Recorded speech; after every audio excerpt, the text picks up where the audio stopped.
Hey kids, it's Anglantine here. I've been wanting to share this one for a while now, or at least since it came out. I think this is just tons of fun. I gave it a 5-star rating on my Marvel vs. DC and felt, well, maybe I should defend that because when it comes right down to it, it is just like a one-off advertising comic book.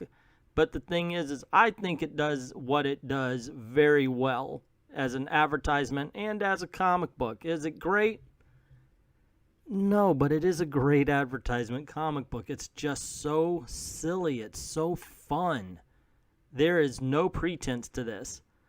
And in the end, it's the biggest Colonel Sanders shill I've ever seen. And I just laughed. I had a good time with this book. So don't expect The Watchmen. Don't expect The Dark Knight. But it is just flat out tons of fun. So let's get this little puppy started here. So the book opens with the satellite Zinger 1 crashing to the ground. You got their little NORAD thing going nutso, and the news is out there trying to cover that you see the fiery crash in the horizon, and a Jeep drives up somebody else. Oh my gosh, it's the Colonel. He drove straight into the fire. I'll punch the first guy who makes an extra crispy joke. And so the lady says, oh my gosh, something's moving out there.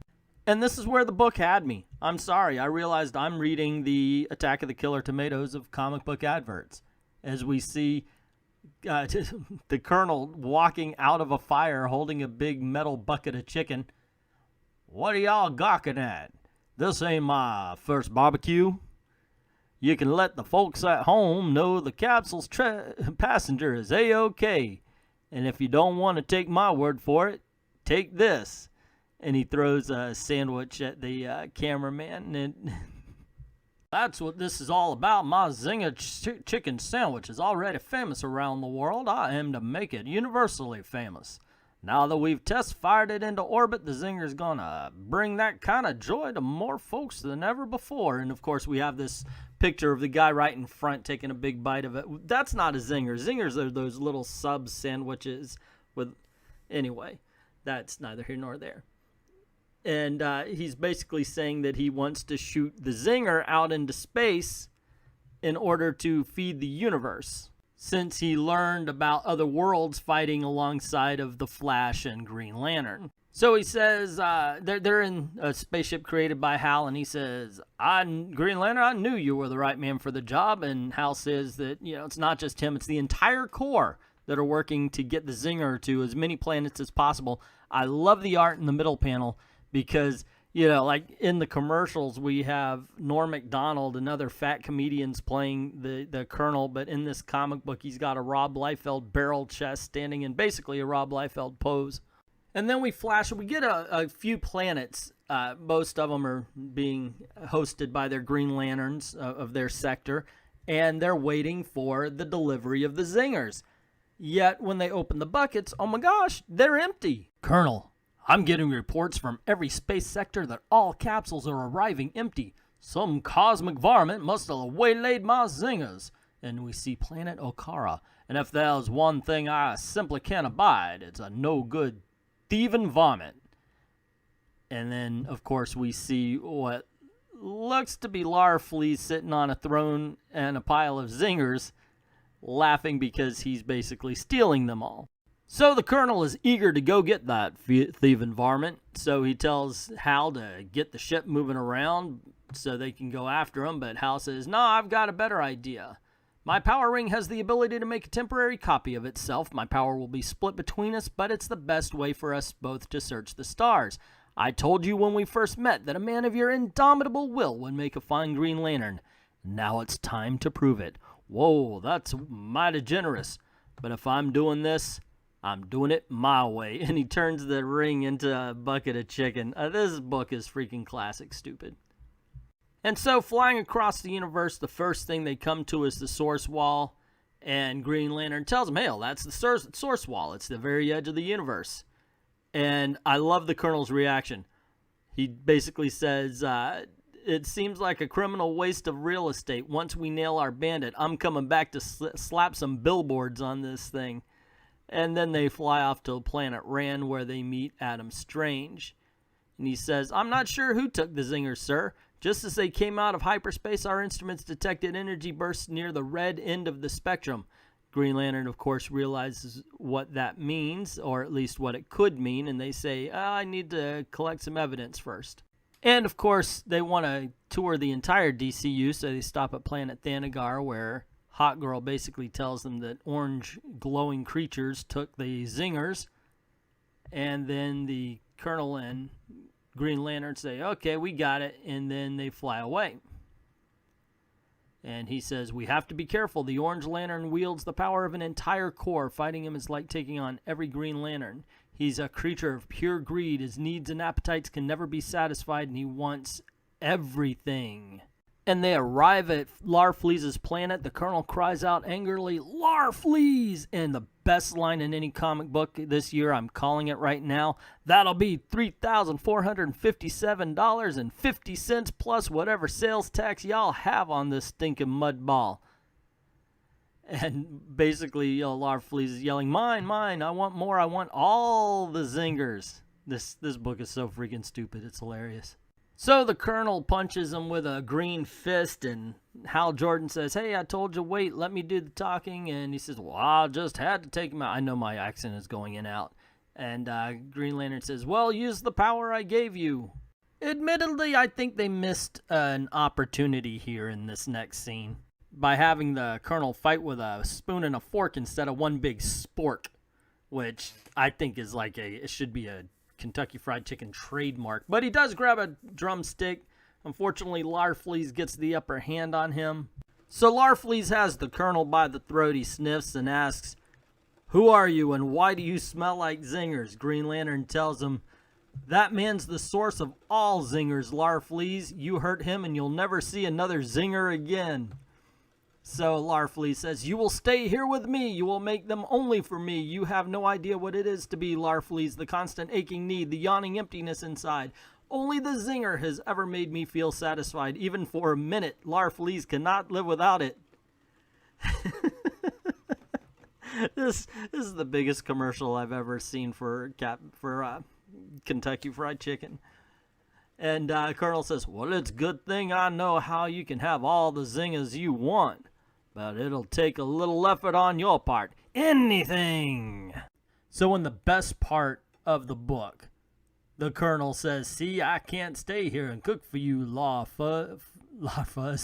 I got way too much going on back at the office. But what you can do, what actually makes sense, is to open your own KFC right here on Okara.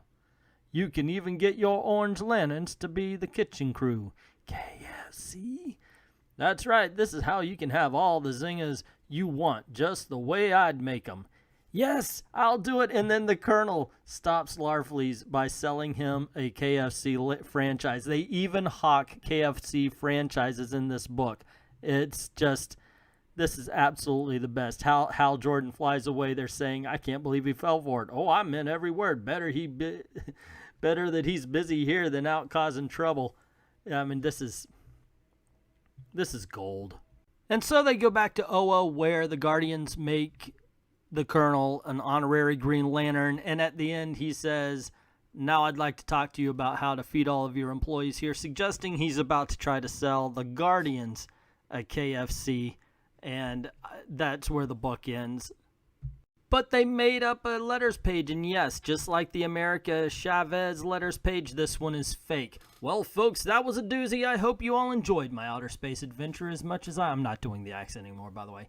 As much as I enjoyed adventuring it. I've had space on the brain a lot lately, friends. There are a lot of places to explore out there and plenty of worlds that don't even have chicken yet. I think the best way for the human race to achieve peace with some weird bug-eyed alien conqueror is by handing them a chicken sandwich and saying, let's eat. Anyhow, time to scrape out the mail bucket. First letter.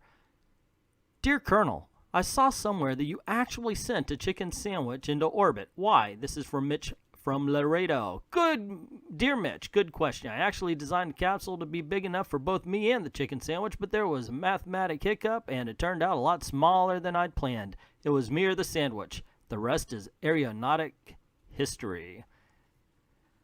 Second letter was, Male Bucketeers. I travel often and the rest of the world has had the KFC zinger for years, yet here in America we're just finally getting it. What took so long? Angela, the North American switch was in the off position for some reason. It's fixed now. Sorry about that. This is one big zinger commercial. Sanders, your menu contains too many options. Free will is a burden to diners. I will bring cosmic order to your offerings and leave people with only the single most delicious option. T. Sonestro. I don't know who you think you are, T, but I won't stand aside while you besmirch my robust variety of delicious menu items. Meet me at any KFC in the multiverse and we'll settle this. Unless you're yella, fella. I can't believe Hal got all the action in this one. Everyone knows I'm America's favorite Green Lantern. G. Gardner, Sector 2814. I like your style, kid, but Hal and I go way back. See the Colonel of Two Worlds. Harland, are you single? From Granny Goodness, and there's just a simple gulp. That's it for this edition, folks. Time for me to get back to my greatest adventure, making the best fried chicken in space. Tell you the truth, I am not a Kentucky Fried Chicken fan at all. However, I have to admit to really liking this book, just because it is silly and stupid and fun.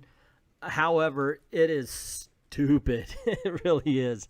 But there's no pretension, and maybe it's because, I don't know, after I read all the Marvel books and such, I was thinking, hey, look, there's color on these pages, and that's something. So anyway, on the back cover, it has this advertising. I know it's a parody of something. I think it's a parody of an Atari or a Nintendo commercial of some sorts. You guys can tell me better than I know, probably. So, yeah, let me know in the comments what you think this is. And also, what did you think? See, I like this book. Once again, it's a silly and stupid thing. It's definitely irreverent. It's just something that is lighthearted. It's a one-off. And it's so much better than that Secret Empire book I just reviewed a couple of days ago. And that's Marvel's big push. What's going on here? I don't know. If you think Secret Empire is better than this book, let me know also. You know, let's find out. I want to know what you think is better in that book. Also, if you like this video, just click like, click share, share again, put it on Twitter, share there. And don't forget to hit subscribe and notification if you haven't already. Also, don't forget to go on over to the Patreon page, put in $1. Our Kirby month's coming up, and we've got review a day at the patron page. So $1 gets you in and 30 extra videos. That's cool. We would definitely appreciate you guys helping us keep this train rolling. And, you know, to those who already have, to those who will, and even to those who just enjoy our videos, thank you very, very much for watching.